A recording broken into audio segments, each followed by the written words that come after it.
I'm trying to figure out why our country thinks it's made of money. And by our country, I mean our government. And by our government, I mean the Biden administration. And by the Biden administration, I mean Joe Biden. Why does he think that this country can just hemorrhage money like it's nothing and continuously hemorrhage money like it's nothing? So today, Tuesday, President Joe Biden and his administration said it will send another $300 million in security assistance to Ukraine as President Biden's request for billions of dollars more remains stalled in Congress. This is an emergency package, by the way, because Ukraine, they're in dire need of our money. It was announced by the White House today. Will be funded by, get this, unanticipated cost savings from contracts the Pentagon had brokered to replace weapons previously provided to Ukraine.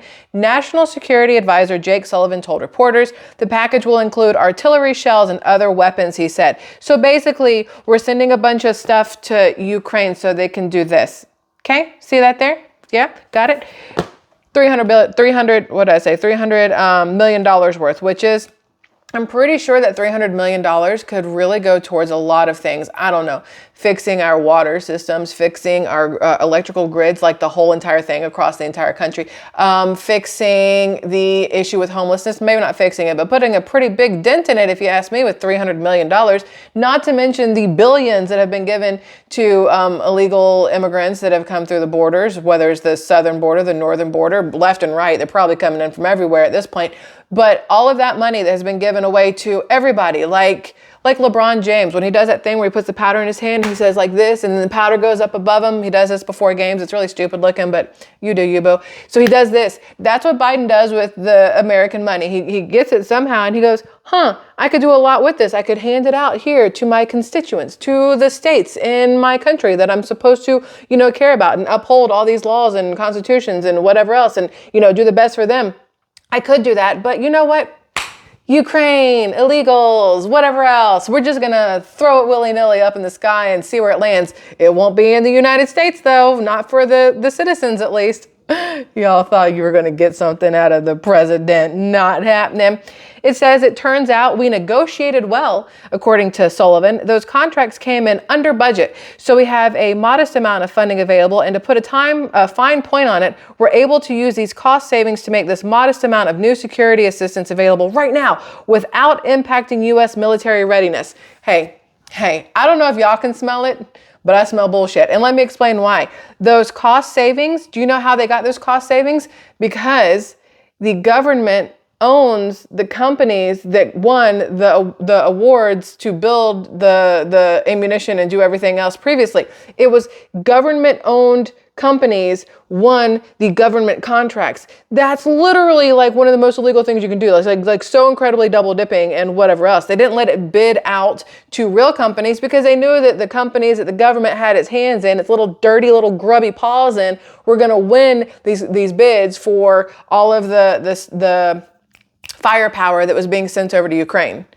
So they didn't save any money. They just gave themselves back their own money. They took the money and they laundered it through the ammunitions company they had their hands in and got their money back to re-launder it through and bring it back. It's just a circle of money. It's a circle of money. They're spending it to themselves to take it back to themselves, to spend it to themselves, to take it back to themselves. Yet all of the stuff that's going through is going to Ukraine. Nothing's happening here. When I say our government is shiesty, I mean it. Just so we're all fully aware. Now, on top of that, there was another thing I wanted to mention really quick while we're here doing this. Where is it? We talked a couple days ago, or in the last couple days, about how Boeing has had a lot of issues, with their planes basically falling apart mid-sky and whatnot, cargo doors opening with no warning or notice to pilots, with plugs falling out of doors and so many issues with Boeing, right? And then there was a whistleblower. I'm sure you guys have heard about this. The guy who came forward and was, giving away all the dirty deets, if you will. Well, he's dead.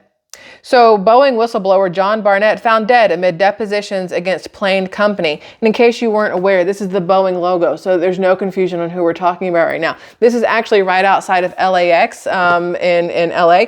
I saw it when I was in LA for YouTube's Vid Summit in 2022. We could see the sign. I have put my eyes on that sign. I've seen it firsthand. According to this, John Barnett was supposed to answer questions on Saturday as part of a deposition he'd been giving earlier this week related to a legal dispute with his former employer, Boeing, which has been dogged by safety concerns, some of which he had raised, but he didn't show up. When his legal team called him repeatedly to no avail, they eventually asked the hotel he was staying at to check in on him. That's when Barnett was found dead in his truck in the parking lot. They are saying it was a self-inflicted gunshot wound, that he took his own life, that he unalived himself, I think is how we're supposed to say it so YouTube won't like flag everything. They're saying that he did this to himself in the midst of being the one to bring all this up. Does anybody else believe this? Seriously, does anybody believe that this man brought up these issues, was going through the depositions and everything else, and then suddenly said, you know what I should do right now? I should just not be here anymore, and took his own life? I don't believe it. But then again, I think you'd have to be really hard pressed to find somebody who does believe it. According to this, the Charleston County Coroner's Office told media that Barnett died from what appears to be a self-inflicted gunshot wound, and that the Charleston Police Department is continuing to investigate the death. As somebody who has watched season upon season of Law & Order SVU, look, I'm dyslexic. Don't worry about me. SUV. I'm like a car went by, my window's right here, and I'm thinking, and it's fine. It's not SUV. It's Special Victims Unit, not sport utility vehicle. So anyway, as somebody who's watched a ton of TV shows, I feel like you and I, probably all of y'all and I, could figure out exactly who did this, because it was not Barnett himself. It had to have been somebody else. I don't know, maybe somebody with Boeing. I'm not saying. I'm just speculating. It would make sense that it would be that and not Barnett himself. I have no proof. I have no nothing. Do not come after me. Just FYI. According to this, John had been back and forth for quite some time getting prepared. He was supposed to be on day 3 of his deposition here in Charleston, and on his AIR 21 case, or AIR 21 case, referring to the shorthand for the Federal Aviation Administration's Whistleblower Protection Program. Barnett, who was based in Louisiana, was in South Carolina to offer evidence for legal proceedings linked to a defamation lawsuit against Boeing, which he claimed deliberately hurt his career and reputation because of allegations he'd made a grave safety breach on the aircraft company's product line.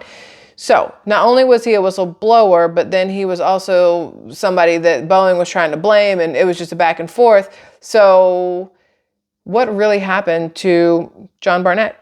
Just out of curiosity. I am very curious how this is going to go, what actually happened to him, if he did in fact do this himself, or if it comes out that maybe it wasn't him. According to this, in January, Boeing, the plane manufacturer, made headlines when Alaska Airlines Boeing 737 MAX 9 made an emergency landing shortly after takeoff in Portland after one of its emergency exit doors blew out mid-air. Just gone. It's literally something out of Twilight Zone, if you ask me, causing passengers' belongings to fly out of the hole in the side of the plane and pressure on the plane to be destabilized. While no one was seriously hurt by the blowout, I'm sure they're all psychologically affected for life. It also says here 3 passengers on the flight are suing the airline and Boeing for $1 billion, arguing that they've suffered severe psychological distress due to negligence.